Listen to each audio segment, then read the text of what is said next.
All right, everybody, the P1450 code on the Fiesta ST.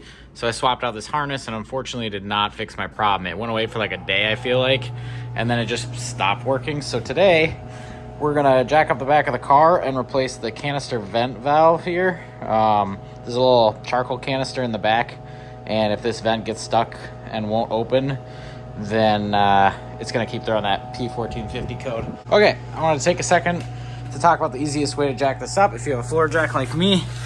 So the vent we are going to be working on is this one right here.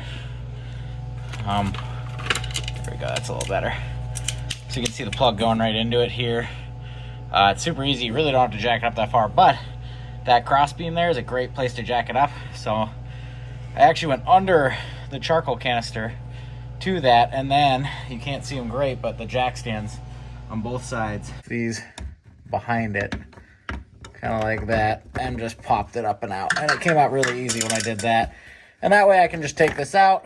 Here's the old one. It is nasty as hell, and now I can just focus on getting this plug out. And I did just pull this tube off right here. I just used a flathead.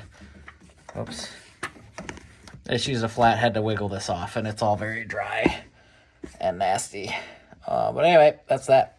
Okay, so the best way to get this plug out, these two little tabs right there, push under that other tab. So I used a flathead to push that in until it got stuck on those tabs, and then I was able to pull it right off. So I just shoved it right under that little tab.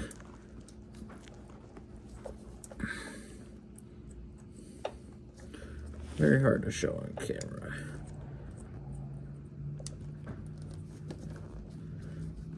There we go. Okay, now I got the new part right here, so we're just gonna slide it in nice and gently. All right, and then you'll feel it kind of set in there. Whoops, clearly didn't have it.